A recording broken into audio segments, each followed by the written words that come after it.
Olá, estamos chegando com o Câmara Repórter, segunda edição, nesta segunda-feira, dia 23 de setembro. Veja os nossos destaques. Após decreto de emergência ser emitido devido ao avanço da maré, obra da engorda na praia de Ponta Negra é retomada. Detran RN promove multirão para obtenção de carteira de habilitação. Até o dia 20 de outubro, a Pinacoteca do Estado recebe a exposição do artista potiguar Rossini Pérez. Tem ainda informações sobre o lançamento da Festa do Boi 2024.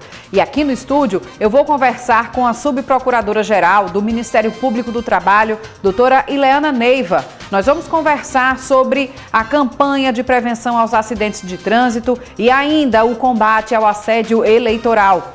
Vem com a gente, o Câmara Repórter, segunda edição, está no ar. Depois de mais de 10 dias paralisada, a obra da engorda de Ponta Negra foi retomada nesta semana. O recomeço do serviço acontece em meio ao decreto de emergência da Prefeitura de Natal por causa do avanço do mar no fim de semana, aumentando também os danos em várias praias da capital. A nossa equipe esteve em Ponta Negra nesta manhã e mostra os prejuízos agravados pela maré mais alta do ano. Por conta do avanço da maré e o agravamento da erosão marinha na orla da praia de Ponta Negra e na via costeira, o município decretou estado de emergência.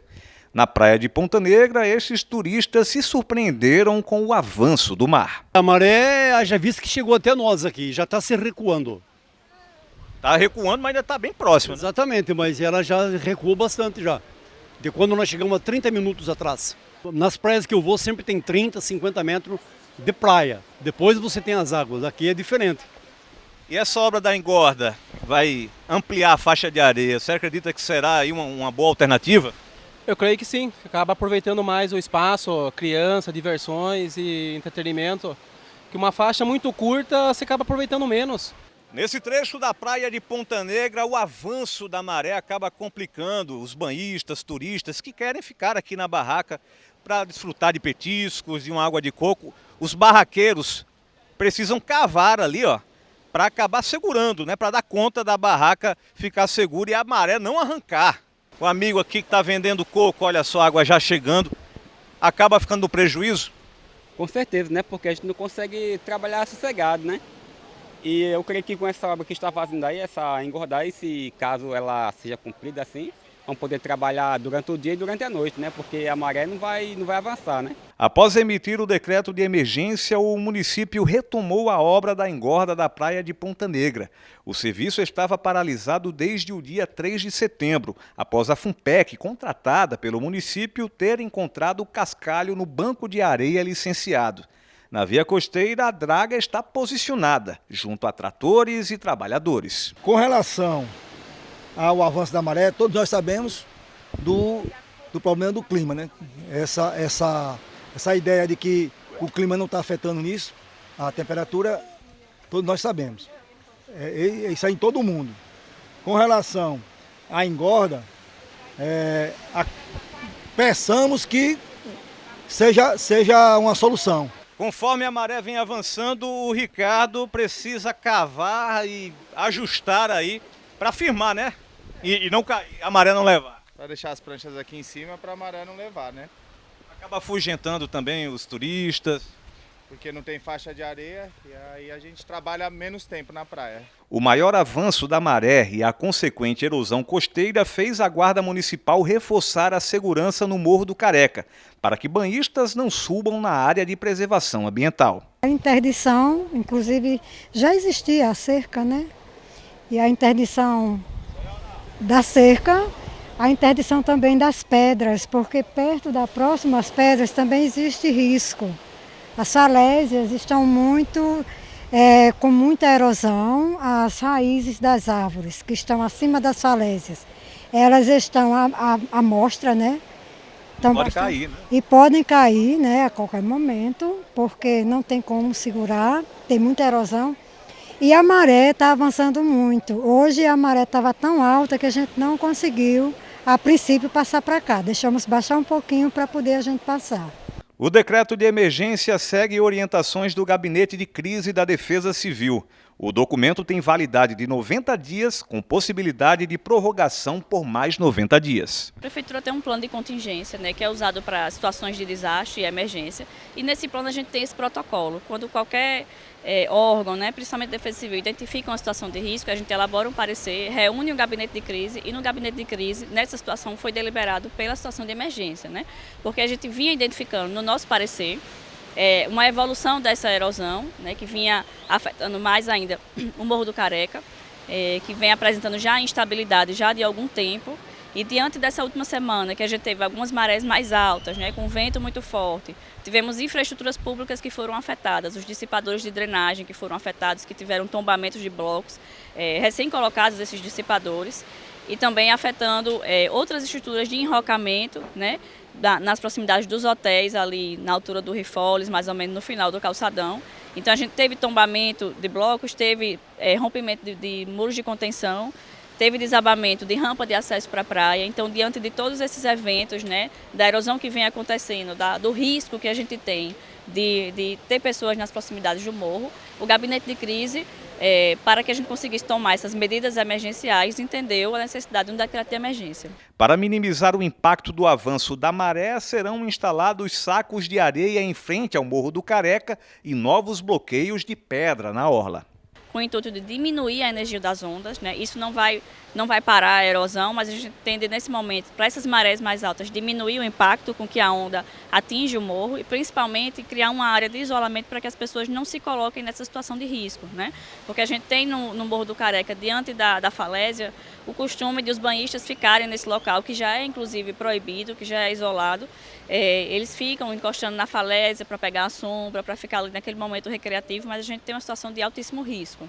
Então, visando evitar essa situação e prevenir acidentes, vão ser colocadas essas barreiras. Já na parte dos hotéis está sendo estudada a possibilidade de colocar temporariamente algumas pedras, semelhantes ao que tem o de enrocamento aqui mais próximo do morro, para tentar também mitigar, minimizar esse efeito das ondas. Então, essas medidas são as primeiras emergenciais, né? Está sendo feita uma integração entre os órgãos para que a gente consiga acionar tudo isso. E no início da noite desta segunda-feira, o prefeito Álvaro Dias, acompanhado de secretários envolvidos com a obra da engorda de Ponta Negra, convocou a imprensa para uma coletiva explicando os detalhes desse decreto de emergência e também atualizações sobre a obra. E essas informações completas vocês vão conferir no Câmara Repórter Primeira Edição desta terça-feira, às 1h50 da tarde, com Kleber Teixeira. Viajar é bom e todo mundo gosta. E o brasileiro tem investido cada vez mais em conhecer novos lugares. O aumento do gasto com viagens foi significativo nos últimos 2 anos. Por isso é tão importante que o poder público realize investimentos de infraestrutura e divulgação do nosso destino. Veja na reportagem de Hugo Fernandes. Desde que se aposentou, Maria Sueli fez das viagens um verdadeiro hobby. Com a chegada da pandemia, ela teve de dar uma segurada. Após a flexibilização das medidas de isolamento, já foi para São Paulo, Inglaterra e outros destinos. Cheguei a ir para São Paulo, Paraíba, que hoje é um destino muito bom. Também fui à França, agora recentemente, em janeiro, estive na França com a família também.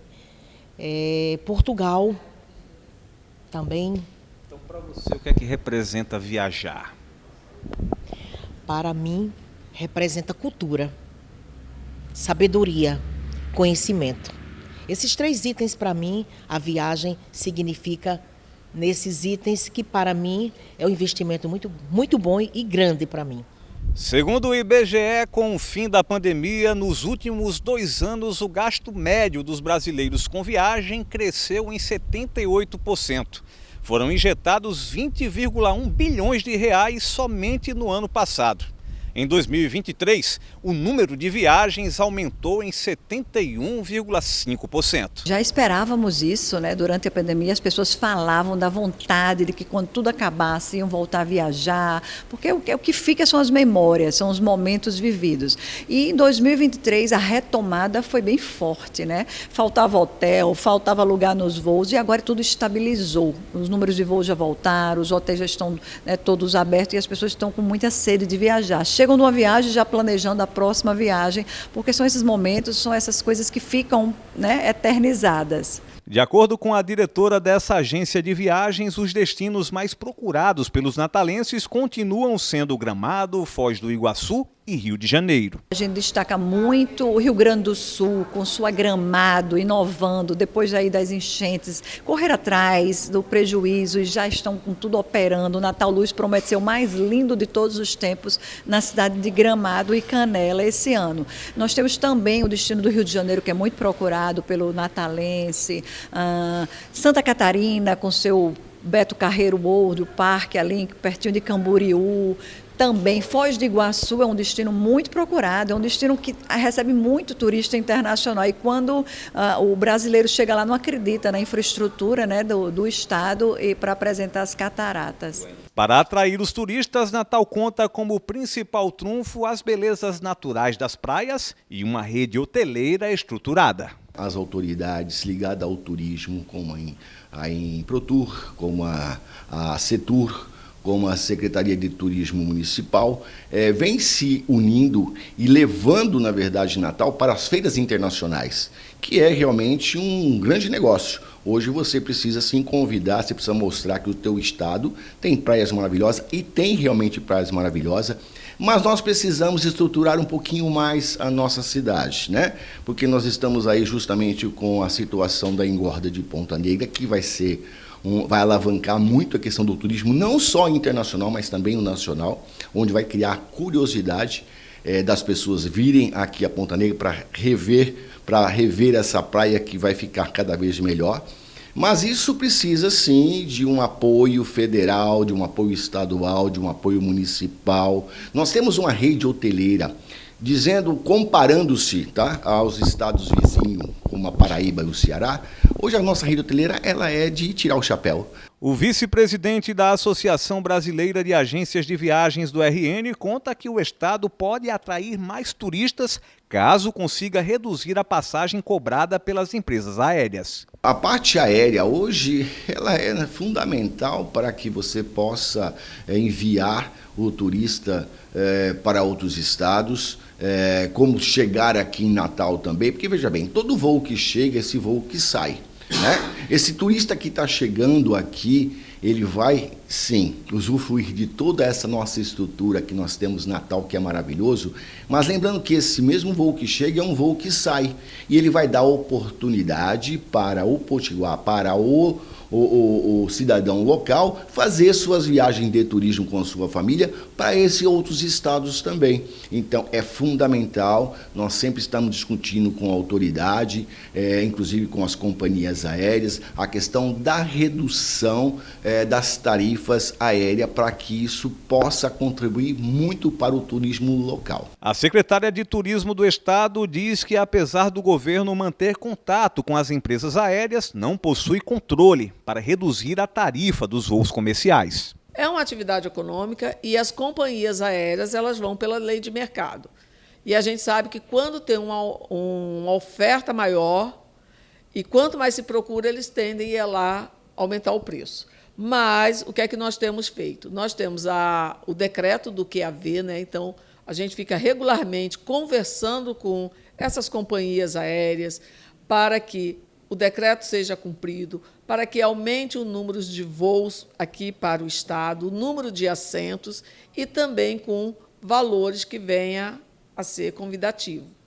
Mas a gente não tem o domínio de chegar para a companhia aérea, a gente não tem esse poder de dizer baixa o valor da passagem. Até porque eles argumentam muito que o querosene é um item que pesa bastante e que é em dólar. E com a variação cambial, isso tem uma implicação direta no custo da passagem. A Setur e a Improtur estão investindo na capacitação dos agentes e operadores de viagem para que conheçam melhor as vantagens dos pontos turísticos do Rio Grande do Norte. Desde o ano passado, o brasileiro já tem retomado e aumentado o número de suas viagens, principalmente viagens também de curta distância e dentro do Brasil. Predomina exatamente o brasileiro viajando dentro do país. E a nossa estratégia junto ao Setur é fortalecer os nossos destinos turísticos e a Improtur, que é a empresa de promoção turística, exatamente a gente atuando juntos para promover esse destino, Então, estamos presentes em grandes feiras de turismo, mas também fazendo um trabalho mais direcionado, que é o que nós chamamos de capacitar os agentes e operadores de turismo, que são aquelas pessoas que estão nas agências ali, que atende o cliente, aquele turista em potencial. Então, a gente capacita ali quais são as oportunidades, o que é que ele pode conhecer no Rio Grande do Norte, quais são os roteiros que pode fazer. Foi lançada nesta segunda a programação da Festa do Boi 2024. O evento vai ser aberto no próximo dia 11 de outubro. O presidente da ANORC falou sobre a programação e expectativas para o leilão de animais. Uma expectativa de realmente ter uma festa cada vez mais forte, cada vez maior e um brilho especial. Já que esse ano a gente tem 2 nacionais de raça aqui presente dentro da Festa do Boi. Sem falar das reformas estruturais que o parque recebeu esse ano, para dar um bem-estar melhor para o visitante e também para os animais e para os expositores. Esse ano a gente abre a Festa do Boi na sexta-feira, no dia 11, devido ao Dia das Crianças ser no sábado. Então a gente antecipou aí a abertura da Festa do Boi, um dia mais para você estar aqui nos visitando. A seguir, STTU vai interditar via na Zona Sul até o ano que vem. E ainda, Detran vai realizar mutirão de testes práticos em Natal. Nós voltamos em instantes. Diagnóstico precoce. Game over no câncer infanto-juvenil. A regra do jogo é saber identificar os alertas. Câncer dos tecidos moles. Fique atento aos principais sinais e sintomas. Caroço em qualquer parte do corpo, secreção purulenta no ouvido e olho saltado. Procure o médico. Casa Durval Paiva. Diagnóstico precoce para ganhar.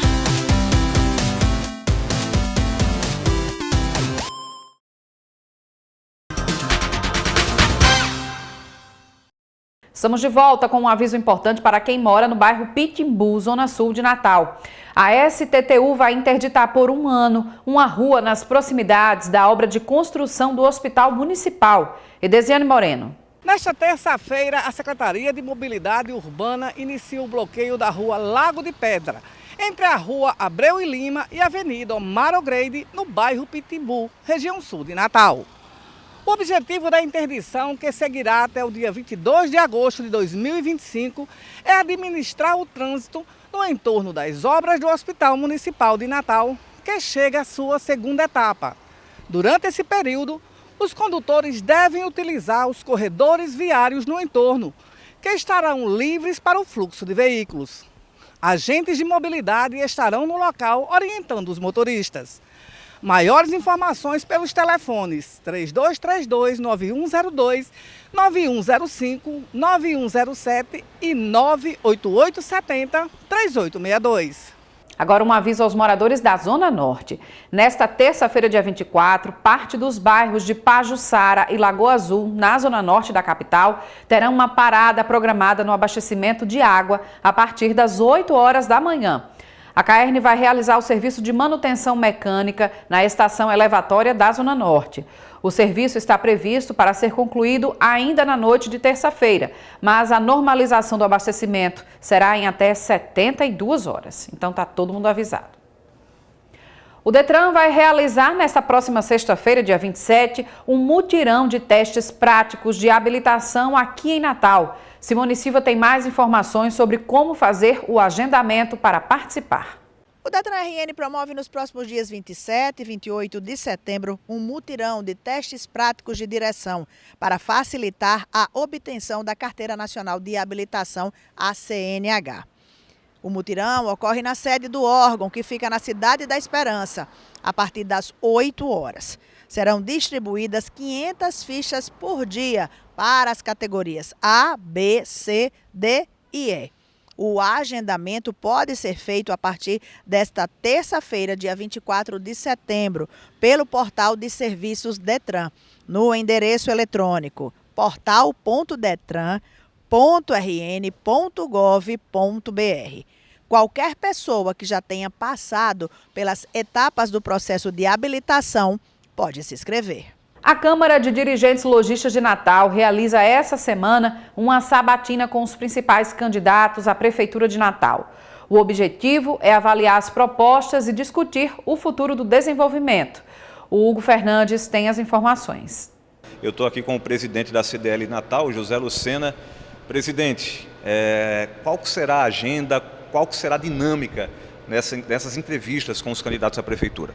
Olha, nós vamos escutar todos os 4 principais candidatos, escutar as propostas dele para o comércio, para ver o que é que o comércio pode ajudar ele, certo? Para que a gente possa continuar o que está sendo feito, continuar o que está sendo bom para a nossa cidade, porque a gente não pode mais pensar em voltar. A gente tem que olhar para frente e ir para frente. Qual a programação estabelecida em relação à ordem das entrevistas? A ordem das entrevistas hoje é Paulinho Freire, amanhã Rafael Mota, Natália Bonavides e Carlos Eduardo. E essas entrevistas terão a presença de lideranças empresariais, isso é muito importante, né? Isso, nós chamamos o pessoal do Vivo Centro, o pessoal do Alecrim, o pessoal da própria CDL, para conversar com os políticos, para que a gente possa avaliar e daí tirar a conclusão de ver em quem a gente vai apoiar, quem a gente vai votar, quem a gente vai levar para tomar conta da nossa cidade nos próximos 4 anos. Tanto a CDL quanto as lideranças filiadas à CDL, a partir dessas entrevistas, vão apoiar um único candidato ou haverá, de fato, uma liberdade? Não, eu acho que cada um vai ter a liberdade de escolher em quem votar, mediante as propostas que vão ser apresentadas aqui. Daí a gente vai tirar a conclusão de quem vai ser melhor para a nossa cidade. Quais os principais pontos que serão abordados que a CDL Natal defende que os candidatos priorizem na futura gestão? Olha, a gente tem que priorizar o comércio, tem que priorizar a cidade, tem que priorizar o Estado, não porque o prefeito é só a cidade, capital, mas a gente tem que priorizar quem puder fazer alguma coisa melhor por nós. O SESC está com vagas abertas para novas turmas de práticas esportivas em diversas modalidades. Simone Silva conversou com uma representante do SESC e tem mais informações. O Serviço Social do Comércio do Rio Grande do Norte está com novas turmas, oferecendo diversas modalidades esportivas. Para falar sobre esse assunto, eu vou conversar com a Lidiane Moraes, que é gerente de Esporte, Lazer e Assistência do SESC RN. Lidiane, que novas turmas são essas e que modalidades estão sendo oferecidas? Então, estão sendo oferecidas novas modalidades esportivas para tentar atender cada vez mais o público do Rio Grande do Norte. Nós estamos com turmas novas aí de pilates, de ginástica, de esportes para criança, para adolescente, turmas de vôlei, turmas de futsal, em diversas unidades do SESC. Quem é que pode se inscrever nessas novas turmas?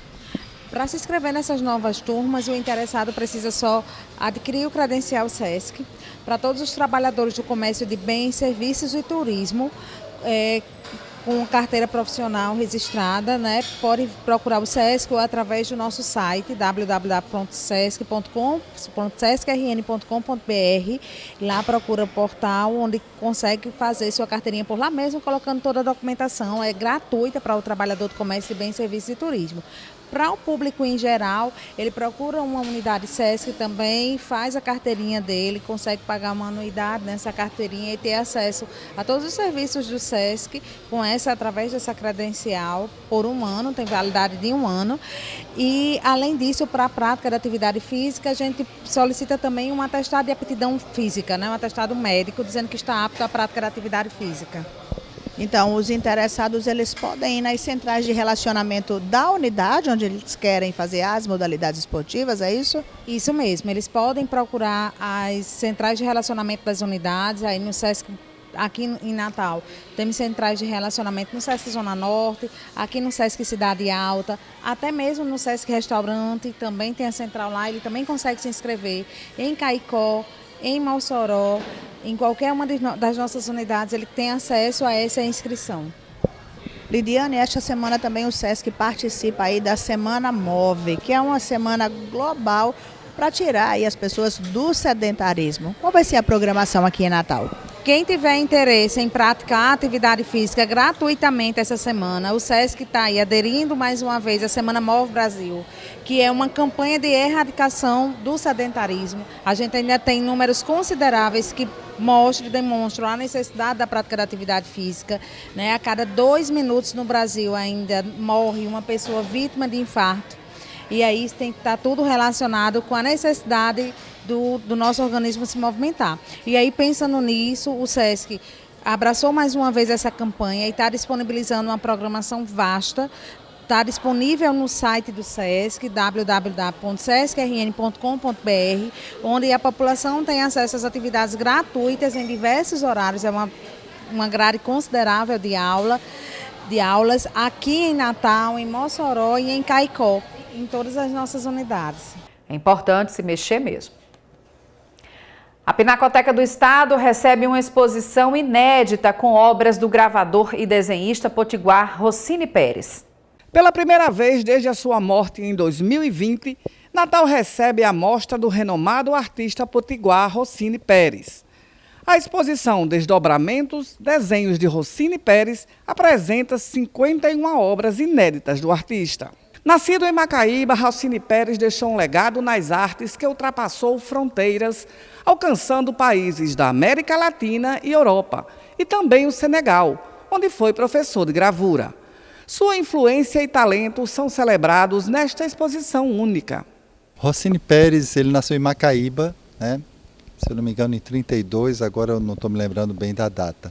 Mas ele é uma figura muito importante para a história da arte do Brasil. Ele nasceu aqui, morou em Fortaleza, depois foi para o Rio. E lá no Rio ele participou de um momento muito importante, que era da arte moderna brasileira. E ele se especializou muito em gravura. Então ele é um dos grandes gravadores brasileiros. Do Rio de Janeiro ele saiu, teve uma carreira internacional, morou em Paris, teve contato com brasileiros que passavam por Paris, né? Voltou ao Brasil e solidificou a carreira dele, né, o trajeto dele enquanto gravador principalmente. A obra dele assim é muito extensa, é muito importante, né? E tudo isso, após a morte dele em 2020, isso ficou um tempo no apartamento dele, lá no Rio de Janeiro, em Copacabana, mas a família doou esse material. Nós tivemos uma intermediária, teve uma curadora, pesquisadora, que teve muito contato com Rossini, que é daqui do Rio Grande do Norte, mas como ele também teve uma carreira fora, ela se chama Sabrina Moura, e a família doou esse material para a Sabrina, se ela desse essa promessa de abrir um Instituto Rossini Pérez, porque o desejo da família é que esse material fosse conservado, fosse estudado, fosse conhecido, né? Os 51 trabalhos expostos foram produzidos entre os anos 60 e 90, refletindo décadas de dedicação e evolução artística. Cada desenho revela um aspecto distinto da criatividade e maestria de Rossini Pérez. Veio para cá não só obras de gravura, mas muitos desenhos, então tudo que foi feito no processo de criação dele, muitos desenhos, muitas cartas, folders, muitas correspondências, muitas fotografias. Foi o trabalho de documentação de toda uma vida, né, e da vida artística dele que veio para cá. E nunca tinha sido feito, mesmo a nível nacional, uma exposição dos desenhos dele. Ele é mais conhecido como gravador. Então nós fizemos essa exposição que mostra pela primeira vez ao público uma pequena parte dos desenhos dele, né? E a curadoria foi justamente entender como é que o desenho entrava dentro da obra de Rossini Pérez, né? Então nós discutimos bastante, vimos muitas obras, né? E apresentamos uma seleção que mostra justamente as diversas maneiras como ele tratava o desenho. Então o desenho geralmente, para um artista, é um simples caminho, é um estudo para uma obra acabada, que geralmente é pintura, escultura, né?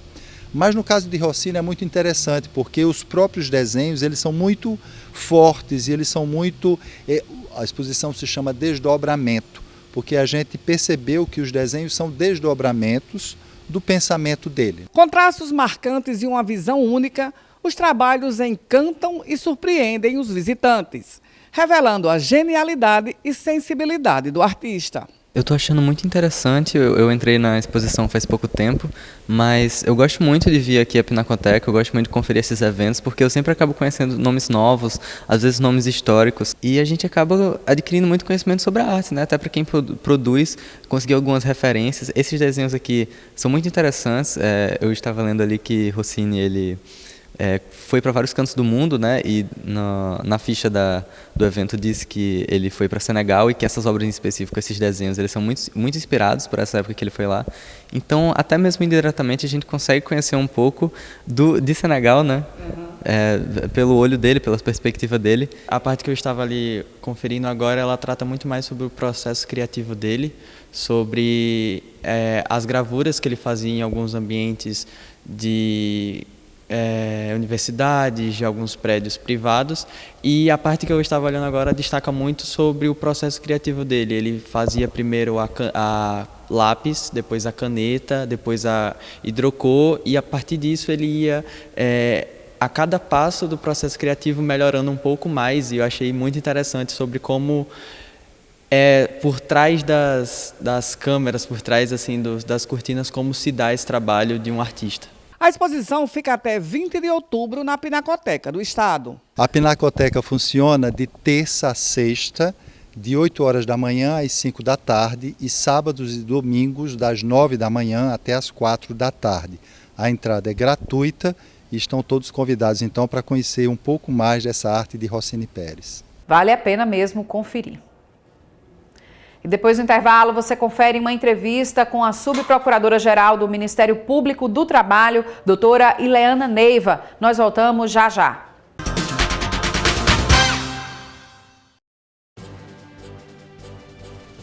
A castração é a solução para o controle populacional de cães e gatos em situação de rua. Um casal de gatos pode reproduzir até 70 mil filhotes. O mesmo casal, com a sua doação para a castração, vai gerar menos 70 mil animais nas ruas. Castração é a solução. Faça a diferença pelo site uniãopetbrasil.org.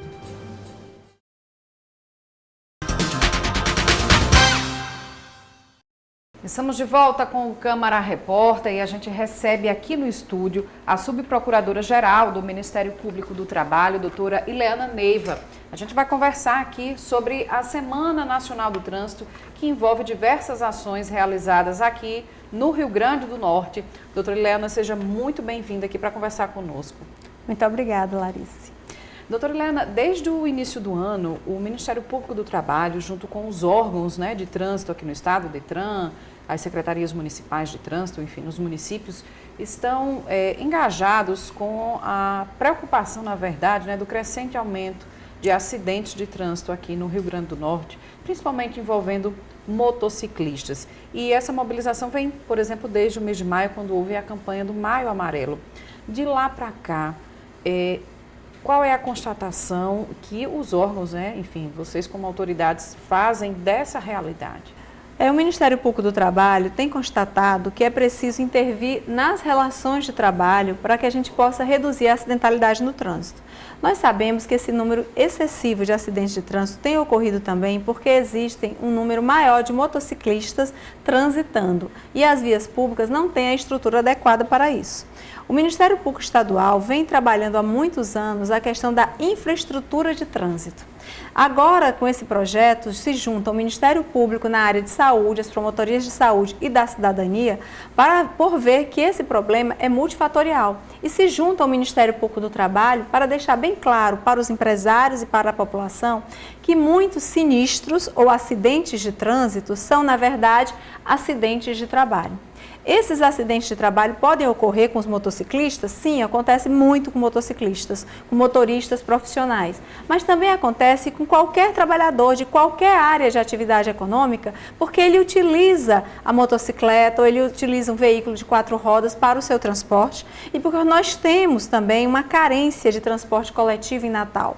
Determinadas áreas não são bem servidas e determinadas áreas o serviço termina mais cedo do que a jornada de trabalho dos trabalhadores. trabalhadores. Então, por exemplo, hoje em reunião no Ministério Público do Trabalho, nós falávamos com o setor de hotéis, de bares e restaurantes. E o que é que se constata? Que os trabalhadores desses setores trabalham em jornadas que adentram a noite ou a madrugada. E, no entanto, não há transporte coletivo nesses horários. Então, esses trabalhadores utilizam motor Uber. E o trabalhador do motor Uber, por sua vez, tem baixa remuneração, não tem recursos suficientes para adquirir uma moto melhor, com mais potência. Ele não tem condições de fazer a manutenção preventiva, nem mesmo a manutenção reparatória da moto, trafegam com pneus carecas, às vezes sem retrovisores. E tudo isso diz respeito ao quê? A baixa remuneração. Sim. Realmente, um motor Uber, ele não tem condição de manter a sua moto com o valor da corrida, com o valor pago.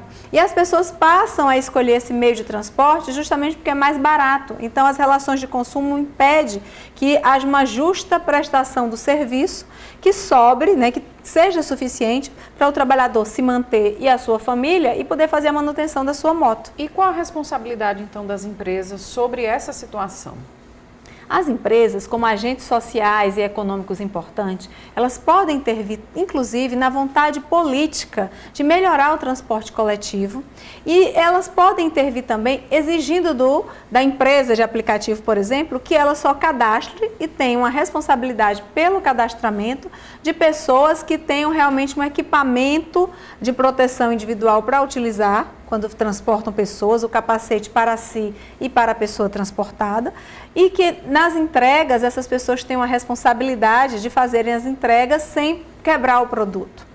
São questões que parecem, como eu disse, multifatoriais. Uma hora o motorista é entregador, outra hora ele transporta pessoas, outra hora houve a proliferação desse tipo de transporte porque o transporte coletivo passou a não atender as pessoas com a rapidez e no horário que elas precisam. Então nós temos que intervir em diversas frentes. E os empresários, eles têm esse poder, junto com os sindicatos de trabalhadores e também sindicatos de empresas, de fazer essa pressão para que as políticas públicas saiam do papel. Nós precisamos ter uma política pública de transporte em que haja diferentes modais que atendam os trabalhadores. O trem, o ônibus, o carro de 4 rodas, a motocicleta e que, principalmente, o poder público fiscalize todos esses modais de transporte.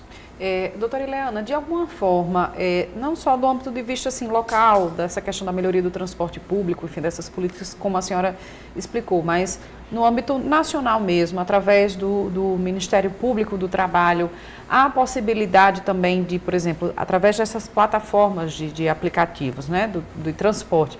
Quando a gente fala de transporte de passageiro, há uma responsabilidade também sobre a vida, não só de quem está exercendo a atividade, mas sobre o passageiro que está sendo transportado.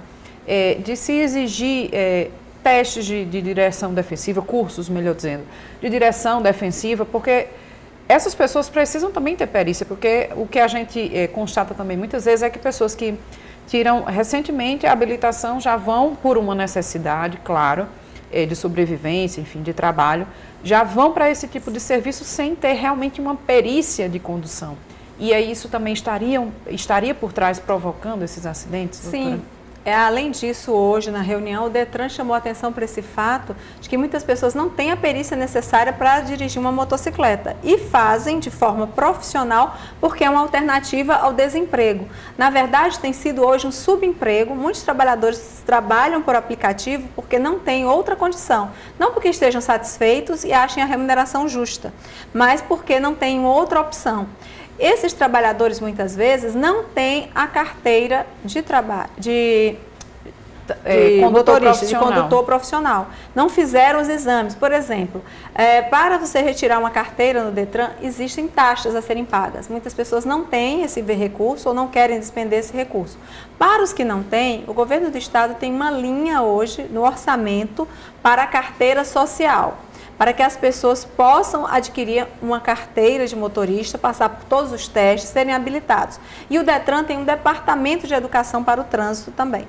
Mas as empresas, quando elas contratam seu próprio trabalhador, elas exigem a carteira, mas o aplicativo não. Outra questão, quem vai dar manutenção numa moto que é alugada?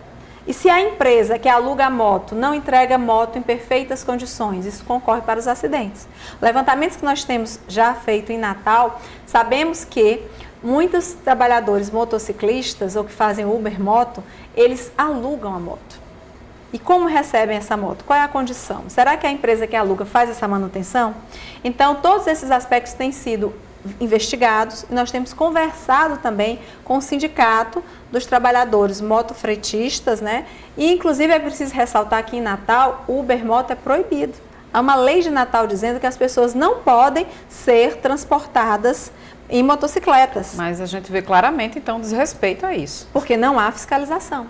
E por que não há fiscalização? Porque não há uma orientação para que haja fiscalização, porque muitas vezes o governante acha que isso faz perder voto, o governante acha que isso vai ser uma medida antipática, porque aquela pessoa, afinal, está querendo se sustentar, ela não consegue um emprego no mercado formal de trabalho. Então, também o próprio guarda de trânsito pensa, essa é uma pessoa que está tentando a sobrevivência, né? Mas só que quando o que está tentando a sobrevivência está conduzindo outra pessoa que iria para o trabalho e ela se acidenta no percurso de casa para o trabalho, perde toda a sociedade, não só pelo custo que representa para o Sistema Único de Saúde.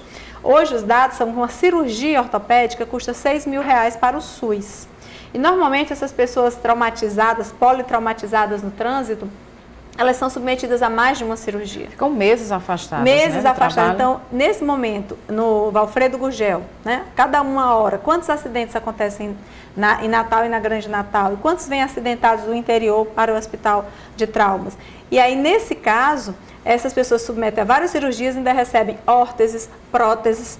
E a empresa para a qual aquele trabalhador iria se dirigir fica com um trabalhador a menos, sobrecarregando os que estão trabalhando. Porque se você tem numa empresa 5 trabalhadores, um falta, os outros 4 vão trabalhar muito mais, vão ter horas extras. Se reclamarem o pagamento dessas horas extras, a empresa vai ter um custo aumentado. Então, hoje, na reunião no Ministério Público do Trabalho, nós procuramos demonstrar que o acidente de trabalho, de trânsito, não é bom para ninguém. Não é bom para o trabalhador, para a sua família, não é bom para o SUS, não é bom para a Previdência Social, não é bom para as empresas. Então, é preciso uma conscientização de todos, né? Acima de tudo. Exato. E no Brasil nós temos assim a seguinte concepção: tudo é o Estado que deve prover.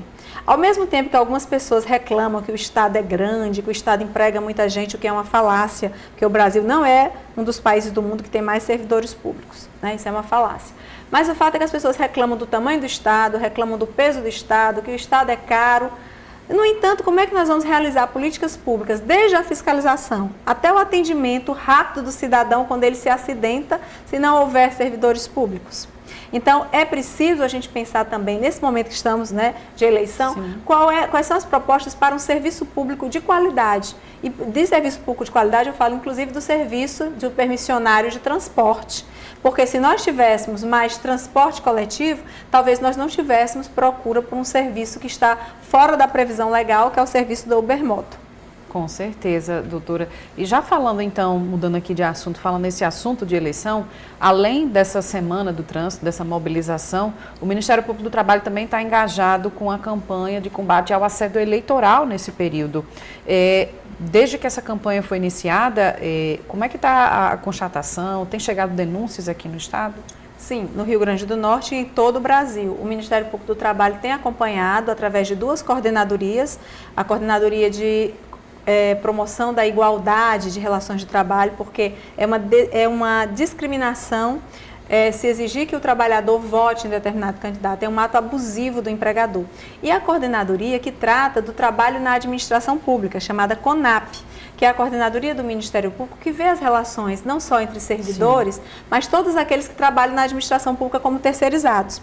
E a coordenadora nacional dessa coordenadoria me disse hoje pela manhã que o maior número de denúncias que têm sido recebidas diz respeito ao assédio eleitoral sobre trabalhadores terceirizados na administração pública.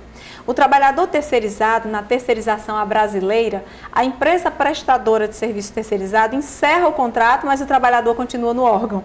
E ele passa a ser contratado pela nova empresa que ganhou a licitação e assumiu o contrato. Sim. Então, nós temos casos de órgãos em que se sucedem as empresas prestadoras de serviço terceirizado, mas o terceirizado continua trabalhando lá, só mudando de empresa. Esse terceirizado ele é muito suscetível à pressão. Ele quer tanto estar naquele órgão que ele se submete, muitas vezes nós já tivemos investigações, até a devolver as verbas rescisórias.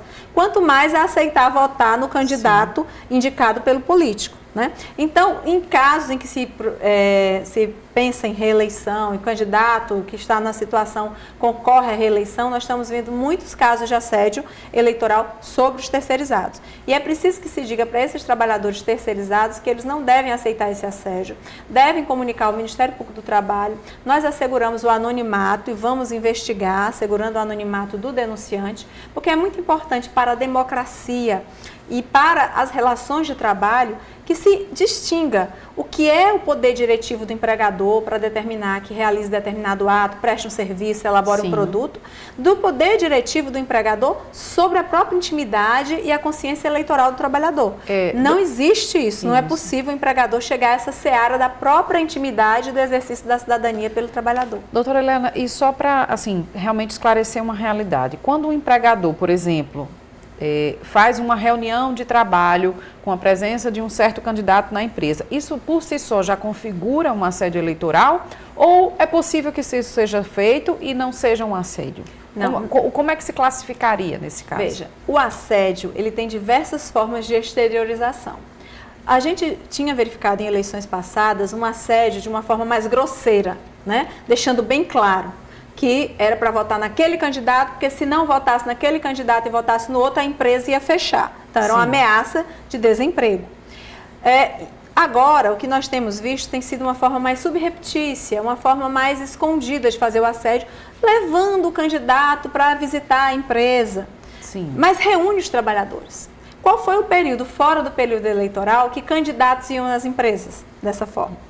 Não existe. Então, claro que a gente pode inferir que essa visita em período eleitoral é um sugestionamento para o trabalhador. E aí, em vez de se fazer isso por escrito, com panfletos, no pleito passado, empresas chegaram a oferecer um pernil, um pedaço de carne para os trabalhadores, fazer churrasco, se determinado candidato ganhasse. Né? Hoje, se adota a prática de dizer para esse trabalhador, aqui é só uma visita para conhecer a empresa e conhecer vocês. Né? E aí o candidato vende, né, faz a propaganda eleitoral dele, vende as propostas dele, fala naquele momento do assunto.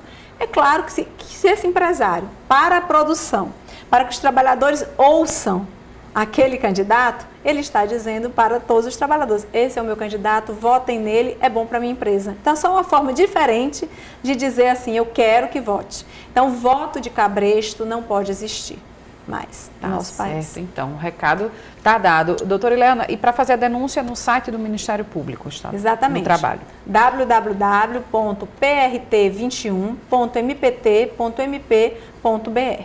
Prontinho. Então, como a senhora falou, anonimato garantido. Exatamente. É preciso a gente preservar a nossa democracia, as pessoas entenderem que voto tem que ser voto de qualidade, porque se você quer melhorar o seu transporte coletivo na cidade, se você quer melhorar a saúde nos hospitais, se você quer melhorar a educação dos seus filhos, se você quer melhorar a segurança pública, você deve olhar por si só qual é o candidato que tem essas plataformas. Bom, então, eu conversei aqui com a Subprocuradora-Geral do Ministério Público do Trabalho, doutora Helena Neiva. Muito obrigada aqui pela sua participação com todas essas orientações, né, assim, sobre segurança, enfim, prevenção dos acidentes no trânsito, quanto dessa questão do assédio eleitoral. Muito obrigada. E esta edição do Câmara Repórter fica por aqui. É você que nos acompanha. Obrigada pela audiência. A gente volta a se encontrar nesta terça-feira com outras notícias aqui da Câmara Municipal e também sobre tudo o que acontece na nossa cidade. Tchau.